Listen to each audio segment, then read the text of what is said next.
సుమన్ టీవీలో మీ business promotions కోసం ఈ కింది నెంబర్ను సంప్రదించగలరు.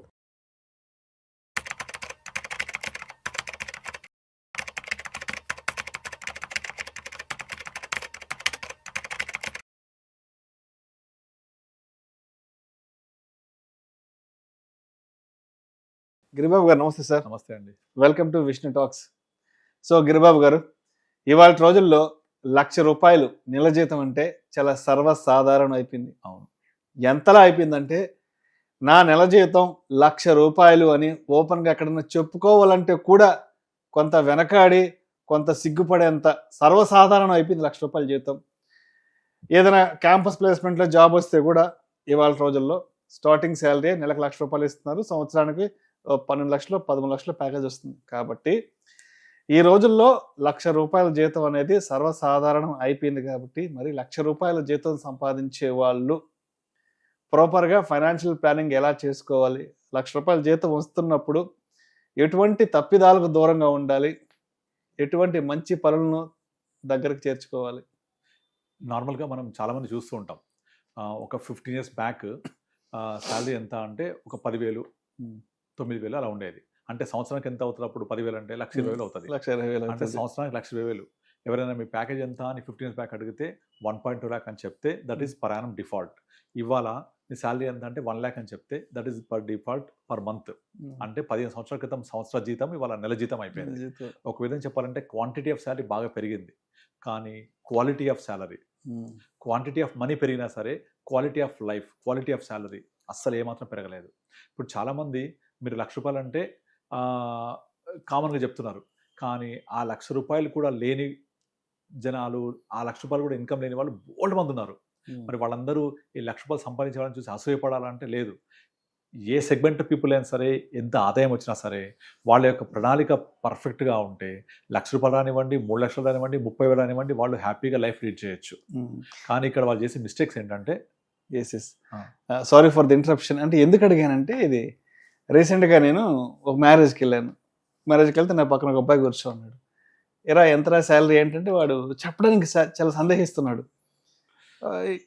సరే మళ్ళీ 6 గంటల తర్వాత అడిగాను, ఏంట్రా శాలరీ అంటే, అన్న 1 lakh అన్న శాలరీ అంటే, ఇందాక పక్కన వాళ్ళు వీళ్ళు ఉన్నారు కదా, నేను చెప్పడానికి ఆలోచించానన్నా, అంటే ₹1,00,000 అంటే ఏముందన్న ఈ రోజుల్లో అని చెప్పాడు. కాబట్టి ఆ క్వశ్చన్ అడిగాను. రైట్, మీరు కంటిన్యూ చేయండి. కరెక్ట్. యాక్చువల్లీ ₹1,00,000 శాలరీ అంటే చెప్పడానికి సందేహిస్తున్నాడు అంటే అర్థం చేసుకోవచ్చు. ఎందుకంటే ఇప్పుడు ఈ రోజుల్లో ₹1,00,000 అని ఇట్లా కాల్ రెగ్రెసే అంత సీన్ లేదు ఎవరికి కూడా. సినిమా అయిపోయింది. ఎందుకంటే ₹1,00,000 రాగానే 10వ తారీఖు వరకల్లా ఈఎంఐలు లేకపోతే ఇంటి అద్దె, పిల్లల స్కూల్ ఫీజులు, కార్ లోను, అదర్ ఎక్స్పెన్సెస్కి మొత్తం ఫట్. మళ్ళీ 20 రోజులు క్రెడిట్ కార్డ్ మీద బతకాల్సిందే. అది పరిస్థితి ఇప్పుడు. కారణం ఏంటి అంటే, వచ్చే ₹1,00,000 వాళ్ళు ప్రాపర్గా ప్లాన్ చేసుకోకపోవడం. ముఖ్యంగా ఏం చేస్తారంటే, ఇప్పుడు నాకు వచ్చే జీతంలో నుంచి ఫస్ట్ నేను ఎమర్జెన్సీ ఫండ్ క్రియేట్ చేసుకోవాలి. That is very very very important. ఆ ఎమర్జెన్సీ ఫండ్ ఎందుకోసం ఉపయోగపడుతుంది? రేపు పొద్దున జాబ్ లేకపోయినా, ఏదైనా అత్యవసర పరిస్థితి ఉన్నా కూడా మనకు ఉపయోగపడుతుంది. ఫర్ ఎగ్జాంపుల్, ఇప్పుడు నాకు ఏదైనా అవసరం ఉన్నా, ఇక పలానా 3 వ్యక్తులు వచ్చి నా ఖర్చులన్నీ భరిస్తారని 3 పేర్లు రాయండి. మీరు రాయగలుగుతారా? 2 పేర్లు రాయగలుగుతారా కనీసం? ఈ ఇద్దరు వచ్చి నా ఖర్చులు మొత్తం భరిస్తారు, నాకు హెల్ప్ చేస్తారు, మా ఫ్యామిలీకి నేను లేకపోతే కూడా అని రాసే పరిస్థితి లేదు. మరి అప్పుడు మీ ఫ్యామిలీకి ఎవరు ఆదుకోవాలి? మీరే కదా. మరి దానికోసం కావాల్సింది ఇంపార్టెంట్ కంటింజెన్సీ ఫండ్. అంటే మనకు వచ్చే ప్రతి ₹1,00,000 కనీసం ఒక 5 to 10% పక్కన పెట్టేసేయాలి. ఎట్ ద సేమ్ టైం రేపు అనేది ఉంటుంది కదా. మరి రేపు పొద్దున రిటైర్ అయినప్పుడు కానీ, లేకపోతే ఉద్యోగం లేనప్పుడు కానీ, లేకపోతే ఆదాయం ఆగిపోయినప్పుడు కానీ మీకు ఈ డబ్బుల్ని ఎలా స్పెండ్ చేయాలి? ఎలా మీకు డబ్బులు ఇస్తారు? అంటే వర్షాకాలంలో వచ్చే వర్షం నీళ్ళు పట్టుకుంటేనే కదా, రిజర్వాయర్లో పక్కన పెట్టుకుంటే ఎండాకాలం ఉపయోగపడతాయి అవి. సో అది ఏదైతే సూత్రం మనం పాటిస్తున్నామో అదే ఇక్కడ కూడా లైఫ్లో పాటించాలి. కనుక ఎమర్జెన్సీ ఫండ్ తర్వాత నెక్స్ట్ వచ్చేసి future retirement plan, retirement goal. దానికి ఒక 15% పక్కన పెట్టుకోవాలి. అంటే ఈ 25% పోయిన తర్వాత 25% is for tomorrow and emergency. 75% of income is your for today. ఈ రోజు నువ్వు 75% తోటి నీ యొక్క నీడ్స్, వాంట్స్, ఎక్స్పెండిచర్, ఈ 3 మనం ఫుల్ఫిల్ చేసుకుంటూ రావాలి. నీడ్స్ అంటే ఏంటి? Basic needs. కూడు గూడు గుడ్డ అంటారు, బేసిక్ నీడ్స్. దీనికోసం ఒక 30 to 40% వెళ్ళిపోతాయి. తర్వాత వాంట్స్ అంటే మనం ఒక మంచి బట్టలు వేసుకోవాలి, ట్రాన్స్పోర్టేషన్, ఇంట్లో వైఫై ఉండడం, టీవీ, మొబైల్, తర్వాత కమ్యూనికేషను, అండ్ పిల్లల ఎడ్యుకేషన్ ఇవన్నిటికీ ఇంకొక 30% వెళ్ళిపోతుంది, 60% అయిపోతుంది. ఒక 15% అదర్ ఎక్స్పెండిచర్ ఉంటుంది, మిస్టేనియస్. దీనికి 70% వెళ్ళిపోతుంది. రిమైన్ 20% రేపటి కోసం ప్లాన్ చేస్తూ వెళ్ళాలి. అయితే ఇక్కడ నాకు వచ్చే ₹1,00,000 ఇన్ని ప్లాన్ చేయాలా అని క్వశ్చన్ చేస్తారు. Obviously కింద కామెంట్స్ అయ్యే ఉంటాయి. వచ్చే తొక్కలో ₹1,00,000 చెప్పొచ్చావులేవా ఇవన్నీ అని చెప్పేసి. అయితే నువ్వు ₹3,00,000 జీతం వచ్చినా, 30,000 వచ్చినా మీరు ప్రాపర్గా ప్లాన్ చేయకపోతే రేపు అనేది వస్తుంది. కాబట్టి ఇబ్బంది పడేది నువ్వే. అయితే మనకు 2 రకాల ఇబ్బందులు ఉంటాయి. ఒకటి ఖర్చులు, 2 ధరలు. పెరుగుతున్న ఖర్చులా ధరలా? ధరలు దాని పాటికి అది నింపాదిగా ఇన్ఫ్లేషన్ పాటుగా పెరుగుతూ పోతాయి. కానీ ఖర్చులు మనం విపరీతంగా పెంచుకుంటే పెరిగేటివి, అవి ఖర్చులు తుంచుకుంటే తరిగిపోయేటివి. కానీ ధరల్ని మనం ఏం చేయలేం.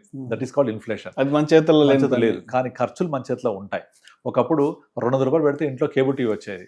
కానీ పేపర్ యూజ్ అని చెప్పేసి మన డిష్ టీవీలు వచ్చేసి తర్వాత మీకు మొత్తం అంతా సినేరియో మారిపోయి ఓటీటీలు ప్రతి ఇంట్లో కామన్ అయిపోయి మినిమం ఎవరు కూడా 15,000 నుంచి 2,000 తక్కువ ఎవరు కట్టట్లేదు. ఇప్పుడు నెలకి 2-3 వేలు ఈ రీఛార్జ్లే అవుతున్నాయి. ఈ ఓటీటీలు, డిష్లు, కేబుల్, వైఫై తోటి మినిమం ఒక ₹600 మొబైల్ రీఛార్జెస్ ఇవన్నీ కలిపి ఒక 3,000-4,000 అంటే 5% ఆఫ్ ఇన్కమ్ ఓన్లీ దీనికి వెళ్ళిపోతుంది ₹1,00,000.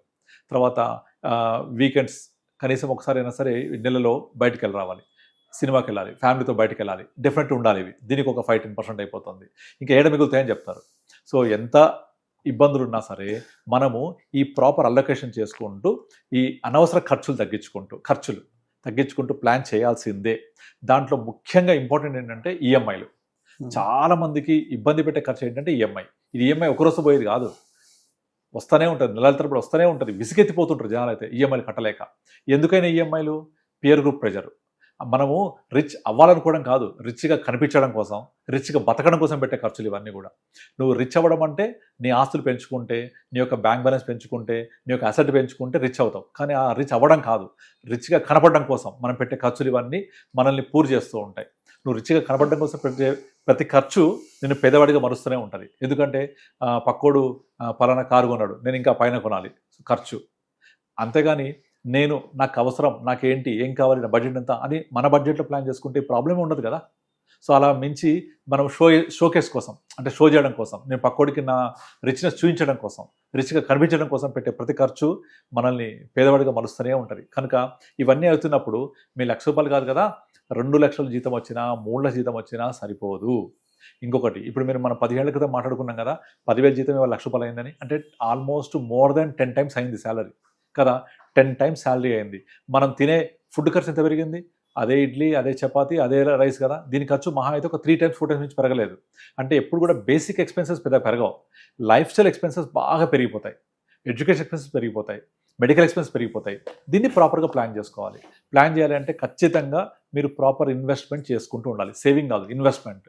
ట్రెడిషనల్ ఇన్వెస్ట్మెంట్లో రిటర్న్స్ రావు. సో ఇప్పుడున్న మోడర్న్ నయా investments, capital market related investments చేసుకుంటే మీకు ఎక్స్పోనెన్షియల్ రిటర్న్స్ వస్తాయి, ఇన్ఫ్లేషన్ బీటెడ్ రిటర్న్స్ వస్తాయి. అప్పుడు మీరు అనుకునేవన్నీ ప్లాన్స్ చేసుకోవచ్చు. అలా చేయకపోతే డెఫినెట్లీ మీరు ₹1,00,000 సరిపోదు, ₹2,00,000 సరిపోదు, ₹3,00,000 సరిపోదు కదా. Right sir. Thank you sir. Thank you so much Giribabu గారు. సో మీ ఫ్రెండ్ రేపు పొద్దున నీ జీతం ఎంత అంటే మళ్ళీ 2 సంవత్సరాలు పోయి మళ్ళీ 2,00,000 అన్నా చెప్పుకోవడం సిగ్గవుతుంది అనే ఫీలింగ్ రావచ్చు. నిజం సార్, అవును. సో ఆ పరిస్థితి బయటపడాలి అంటే మీకు జీతం ఎంత వస్తుంది కాదు, ఎంత బాగా ప్లాన్ చేసాం అనేది ఇంపార్టెంట్. అంటే ఒక 10 years ముందు ఎలా ఉండేదంటే సార్, హైదరాబాద్లో ₹1,00,000 కనుక సంపాదిస్తే కాలర్ ఎగరేసుకొని తిరగొచ్చు అని ఒక 10 years బ్యాక్ అలాంటి ఒక ఇమాజినేషన్ ఉండేది. కానీ అప్పుడు ఇల్లు ఫ్లాట్ ఎంత ఖరీదు? 40 లక్షలు, 50 లక్షలు. ఇవాళ ₹1,00,000 పెడితే కూడా ఒక ఇల్లు ఫ్లాట్ రావట్లేదు. మినిమం 1,00,000-2 కోట్లు లేకపోతే ఫ్లాటే రాదు. దాని పరిస్థితి ఏంటి? ధరలు పెరిగిపోట్లా, సో మన ఖర్చు పెరిగిపోట్లే, సో మన ₹1,00,000 కూడా అలాగే అయిపోయింది. అంటే వాటి ముందు ₹1,00,000 చిన్నది అయిపోయింది. నేను ఒక 13-14 years back first time Hyderabad వచ్చినప్పుడు అనుకున్నా, ఇది 2010-11 ఆ టైం హైదరాబాద్లో నెలకు ఒక 50,000 కానీ సంపాదిస్తే అసలు నెల్లూరు వెళ్ళి కాలర్ ఎగరేసుకుని తిరగొచ్చు అనుకునేవాళ్ళు. ఈ రోజు ఎంత సంపాదించినా కూడా నథింగ్. అవును, అదైతే కరెక్టే. కనుక ఎంత సంపాదించాలనేది కాకుండా మనము ఎంత ప్రాపర్గా ప్లాన్ చేస్తున్నాం అనేది చాలా చాలా చాలా important for your future goals and needs. అంతే, దానికి వేరే ప్రత్యామ్నాయమే లేదు. Right sir. Thank you sir. Thank you so much. Thank you.